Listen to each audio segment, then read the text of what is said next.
Hello everyone, how are you doing? I'm in a great mood. Do you know what it's like when you rediscover a band or a musician or even a song that you used to love and listen to all the time, but for some reason you just haven't in ages?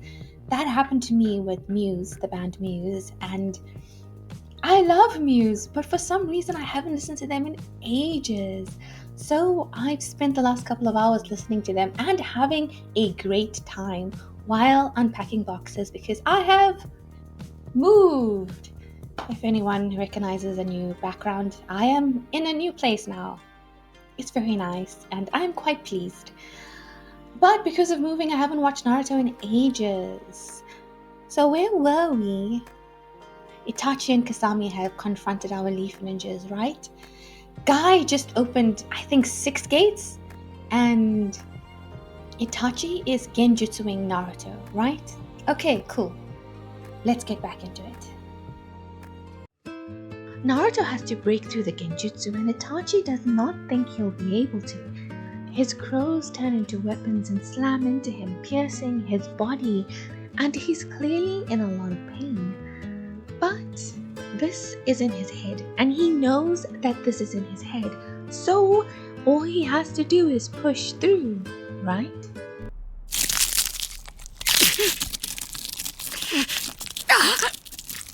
Naruto. Is that Sasuke? I should have finished you off the last time we saw each other. Okay, so that is genuinely creepy. Just the paper peeling skin thing flaking away, that would be enough for me to surrender. I hate that. And then to have Sasuke burst out of his skin, and it had to be monster Sasuke as well. It had to be demon Sasuke, it can't be regular Sasuke. Does Itachi just is he conjuring that image of Sasuke, or is he just tapping into something in Naruto? Like Naruto's memories of Sasuke? Because does he know that version of Sasuke? Maybe I think I'm thinking about it too much, but that is interesting.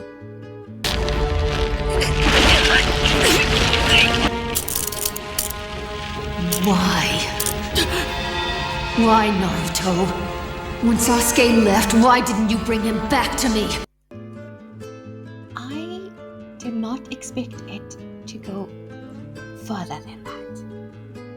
Not Sakura in his belly. You couldn't even protect your closest friends. I expected more from you, but you're a failure. I was expecting the genjutsu to be targeted to breaking your mind. I did expect that, but this body horror kind of stuff, it makes my skin crawl. It's so uncomfortable. Not Sensei too. No matter what, you come out ahead. Only you achieve happiness. Not Gaara as well, just piling on Naruto. My gosh. Does he even still remember what he's supposed to do to break the genjutsu? You are so distracted with the craziness happening to you. How do you even focus on getting out of it? Oh my god. Not Gaara. Tears form in Naruto's eyes as the cruel words hit home. Genjutsu or not, these words are well crafted to hurt him in his most vulnerable places. In a flashback, Naruto asks what to do if he's unable to break a genjutsu using Jiraiya's technique. And essentially, you're screwed. You just have to hope a comrade can touch you and disrupt the chakra flow. So, who's it going to be? Kakashi or Sakura? Naruto. Sakura. Naruto. Kakashi-sensei. Naruto. Gaara. Naruto! Sasuke. Kakashi-sensei. Sakura. Please. I need your chakra. You know, with Itachi's particular set of abilities, his genjutsu and his mind manipulation things, the Mangekyo Sharingan, he's like something out of a nightmare or a horror movie. He's like a supernatural being, even in this world of like supernatural, like magic people, right? Like even stands out amongst all the ninjas we've already seen. He is like a Freddy Krueger character. He's like something from a horror movie. He's gonna kill you in your dreams before you even realize what's happening. And Naruto is quite disturbed by what Itachi did, and I would be too. Kakashi gives him some encouraging word to get his head back in the zone. And I already went through so many emotions, and the intro had not even begun yet. Itachi comes with those Uchiha fire attacks, and our team is able to dodge. Sensei is fighting Itachi and also looking out for the kids. I hope having his attention split won't bite him in the ass. He uses Chidori, Itachi dodges, Naruto comes with Rasengan and he dodges again. And man, this Itachi is a tricky one. Kakashi conjures a fog. I know conjures is probably the wrong word, but these guys are ninja wizards. The thick fog will obscure Itachi's vision, which is already poor, right? And remember, Sabuza did the same thing to Kakashi. I wonder if Kakashi copied it back then. Itachi doesn't seem too phased though, and he and Kakashi begin to fight. But something is off.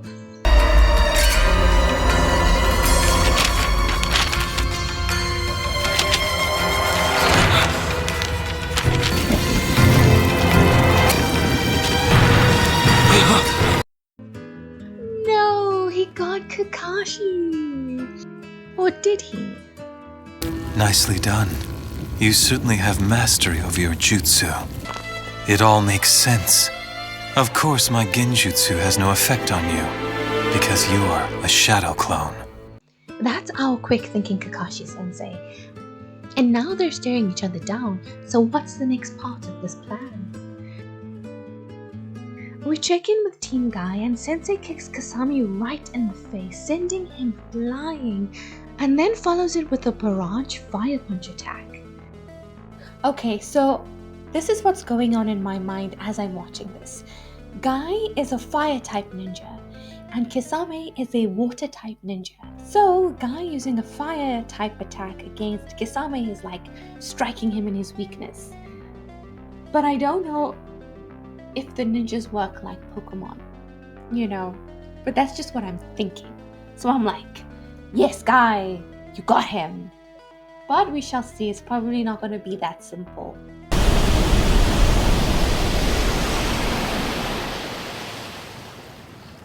Well, that pretty much wraps that one up. Kakashi tells Naruto to attack, and then we go into a flashback. Jiraiya urges Naruto to improve his Rasengan, but he wants to learn a new jutsu.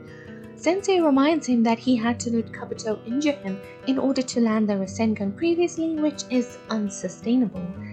Jiraiya entices Naruto by explaining he can alter and perfect the Rasengan so that it becomes his own original jutsu, because Naruto has an incredible amount of chakra.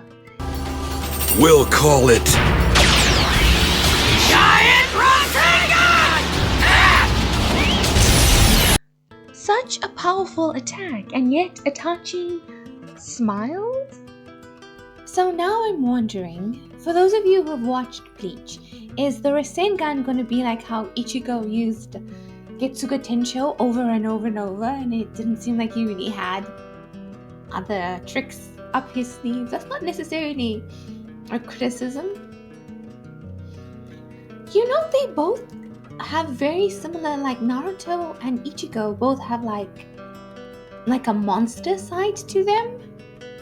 I only made that connection just now. Like, they don't have to have a whole bunch of skills, different moves, because they have like another version of themselves that is extremely powerful.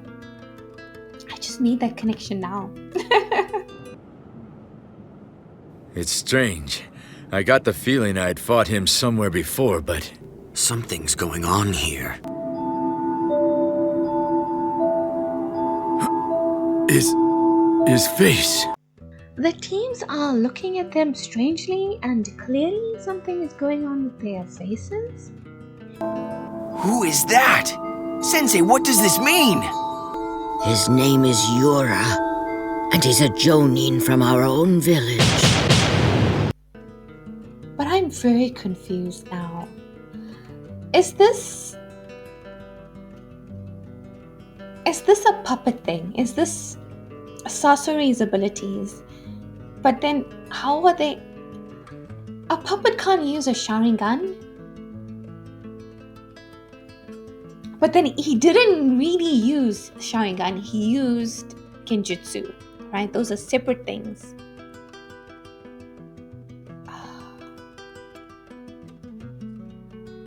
Okay, let's just keep watching and see what the deal is. And this spooky music that's playing is just adding to the intrigue. Well, we did only give the sacrifices 30% of our chakra, right? This jutsu's handy for creating exact duplicates of ourselves, it's true. But with that little chakra, it's no big surprise our stand-ins were taken out. Oh, what a twist. You got me, guys. I did not see that one coming. But so powerful with only 30% of their chakra? That's kind of scary. They possessed those guys, kinda, right? Something like that. In the meantime, Gaara is still being drained while the organs play sinisterly.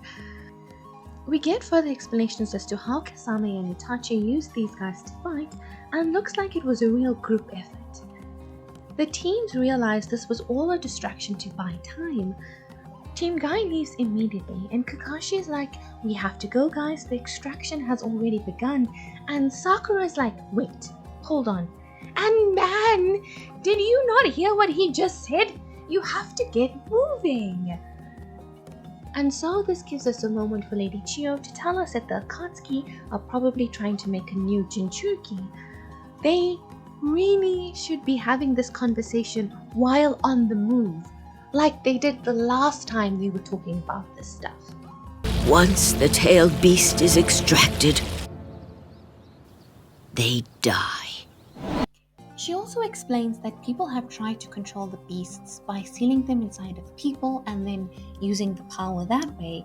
And Naruto and Sakura are like, oh, like they're shocked. And why? They know that there's one inside of Naruto and they know that there's one inside of Gaara. So is the news that happens really so shocking? I mean, if anything, I'm sure the real trick is finding a Jinchuriki, right?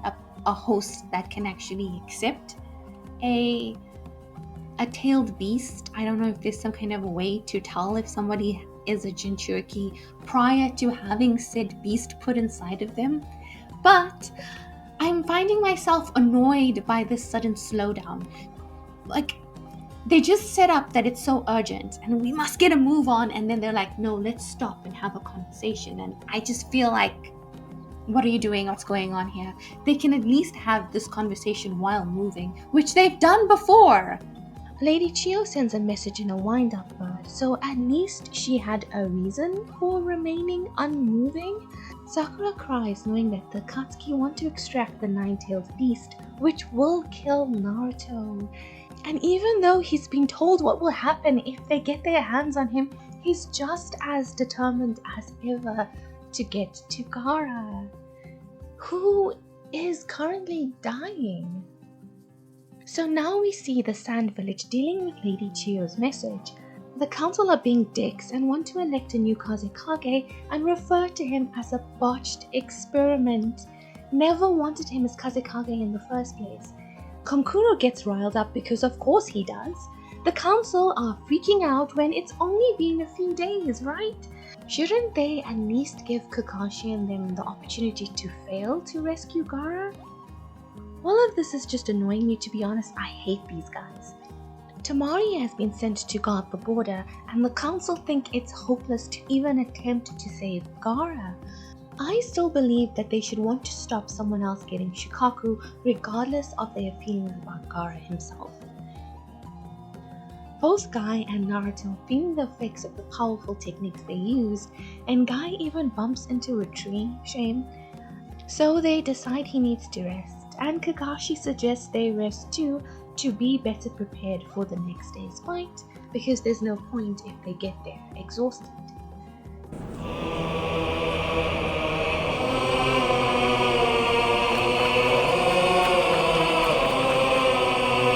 I just wanted to play some of this epic music to set the scene.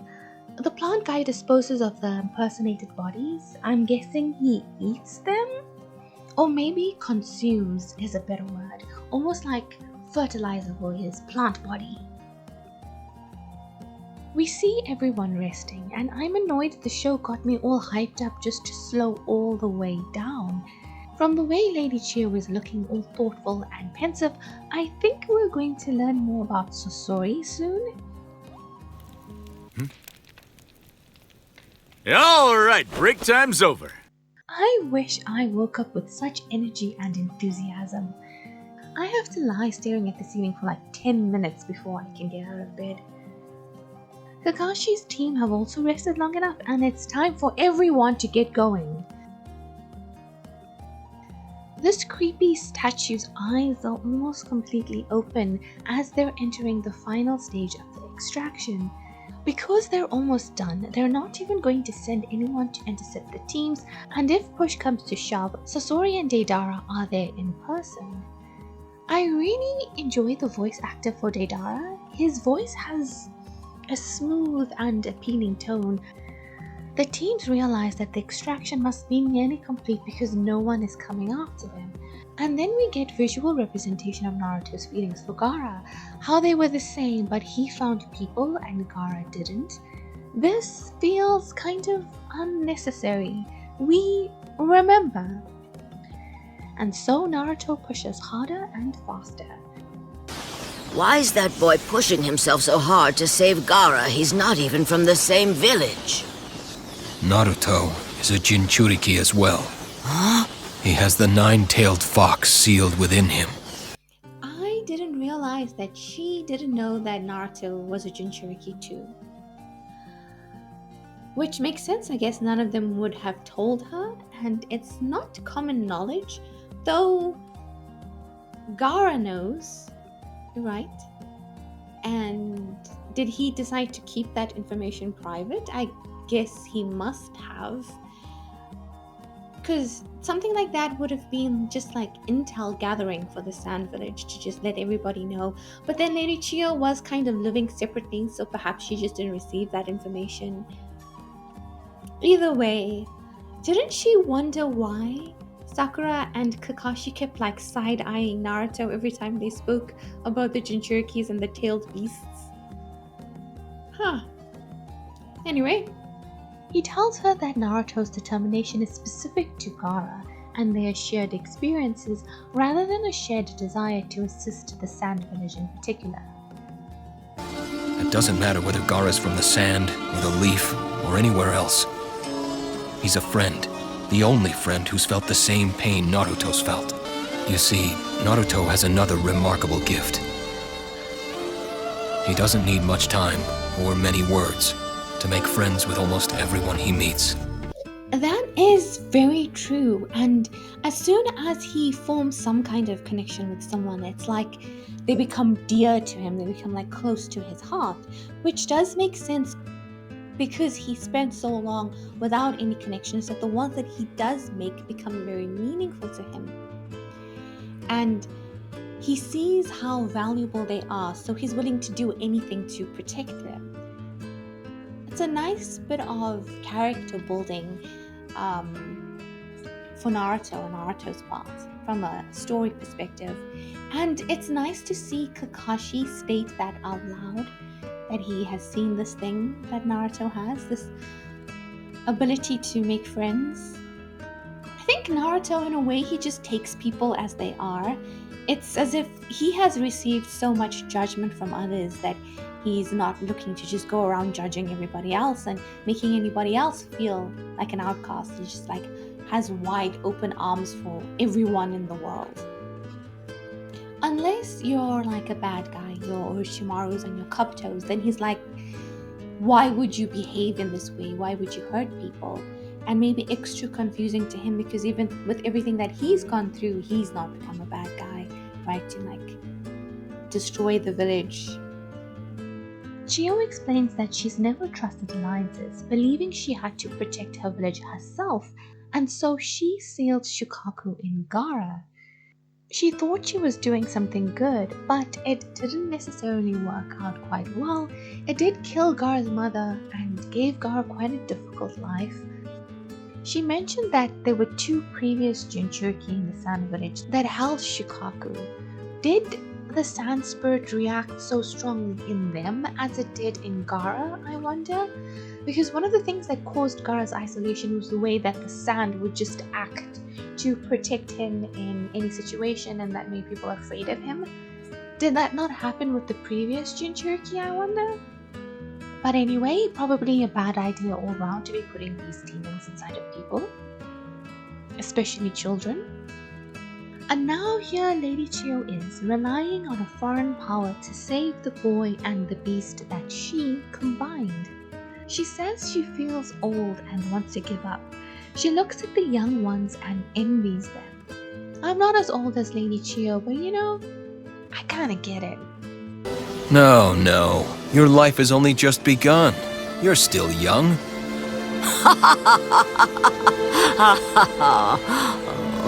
Oh, Kakashi, what a charmer. Also, a liar. I don't like it when people comfort me by denying reality. She can be old and still have purpose. Remember Sarutobi-sensei? Gaara has a vision. He sees a version of himself, the version that desperately desired to be needed. He seems to be questioning his existence and his purpose, and unfortunately, these are the kind of thoughts one might have before death.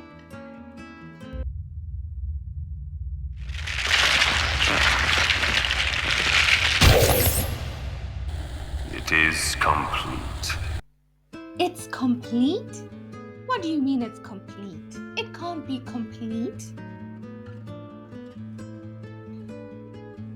Now this is the thing with watching a series that has come out so long ago, is that I know that Gaara is not dead.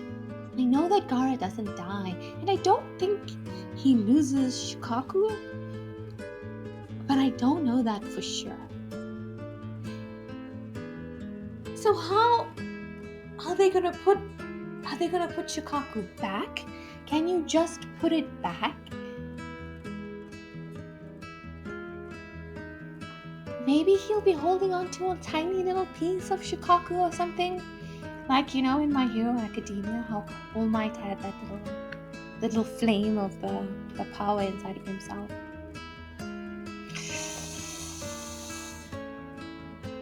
No! Deidara reminds me that it has been 3 full days and nights, which I had honestly forgotten that they had said that. Still too soon to be electing a new Kazekage though. Kisame says it seems to get more exhausting every time, so they've done this before.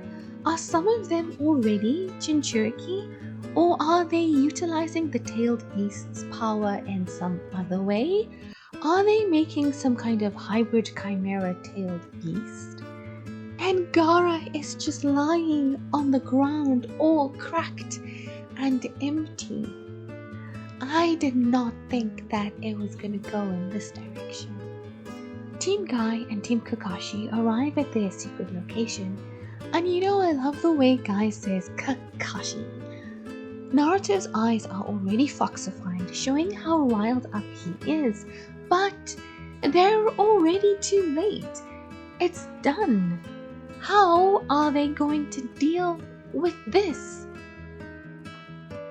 Neji uses Byakugan to see through stone and gaze into the cave. And does that mean that Neji and other Hyugas with the Byakugan can just see through anything?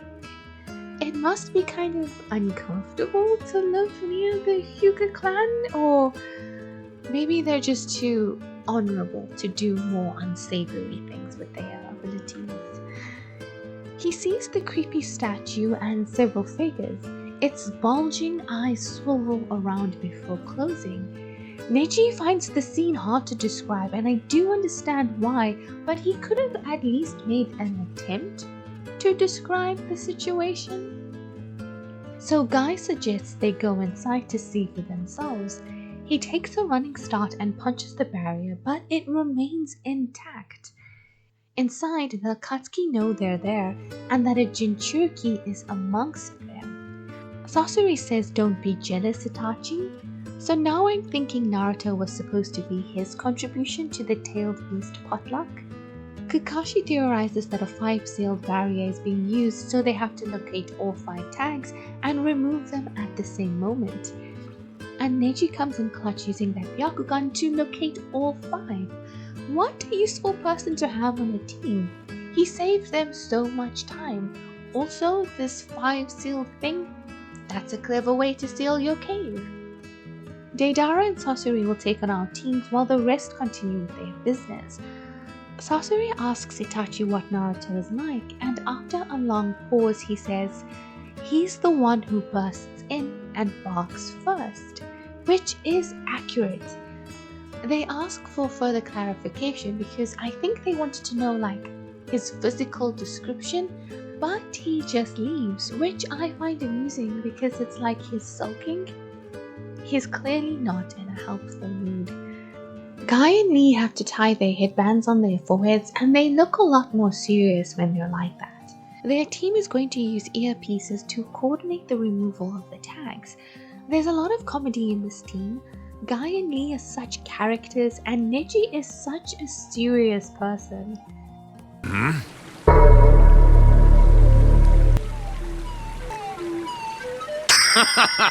Onward with the power of youth! Attack! Yeah! And one more for good luck! Attack! Yeah! Scatter! Hey, we should do it too! I would rather die. Me too. Poor Naruto just wants to introduce some team camaraderie, but his teammates aren't cooperating with him. And then Pakun decides to leave. He's like, okay, see you guys later, bye. And he really should actually stay. He says he's just going to get in the way, but he should just stay out of the way and watch, because these opponents, this situation is unknown. They don't know what they're going to find in this cave, and whatever it was so creepy and intense that Neji couldn't even describe it properly. So he should stick around just in case the worst happens and they need someone to call for help. Like, he should stay there just as like a messenger or something. What if they all die? What if they're grievously wounded? Like, Pakun should stay, right? The rest is up to you two. Not a problem. And oh guys, what's happening with Gaara? Is he dead or in some kind of suspended between life and death state? How will Naruto react when they enter and see his body on the ground? And also, what's going to happen with Granny and her grandson? Are they going to fight each other? Team Guy removes the seal and Sakura power punches the boulder to pieces. Before Team Guy can return to aid Team Kakashi, weird figures begin to emerge from the ground. Kind of reminds me of that time Orochimaru was being weird in the trees. Is this going to be the plant guy? Finally. Now then, which one of you would be the Jinchuriki?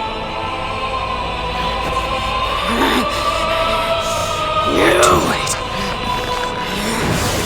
You bastards! The one who bursts in and starts barking. That would be him then. Sasori, my man, I think you're correct. The disrespect of Deidara sitting on Gaara's body. Oh my gosh, my mouth dropped open a little bit when I saw that. But I can see from a tactical point of view that it makes sense for him to get them all riled up and acting crazy, which we can already see is working on Naruto. Oh, Gaara! How are they going to save him? Oh, goodness. Deidara only has one arm. I wonder if that is going to impact his ability to fight. It would impact his ability to do hand signs, wouldn't it? But he seems totally unfazed by the fact that he only has one arm. He hasn't expressed any pain either. Oh, so this is a defense response as a result of the tags being removed. That makes sense. The blobs solidify into clones of each of them. It will be interesting to see how they combat themselves. I mean, no one knows your weaknesses like yourself, right? Where the hell do you think you're sitting? Well, so much for that mystery. Gaara!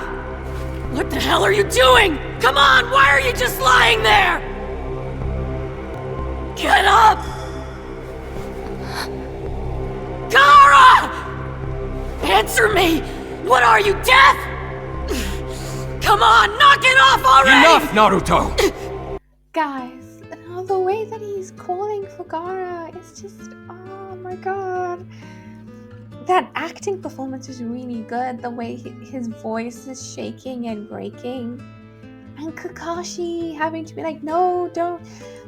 We've seen this before of Kakashi being the one to have to force Naruto to accept some of the really negative downsides of being a shinobi. Your comrades dying, getting severely injured, those kinds of things. The unhappily ever afters of this life. Oh, but to have Naruto respond by saying, Gaara, Gaara, come on, get up. Oh, that's heartbreaking. Your friend's right, and you know it too. He's been dead for a while now.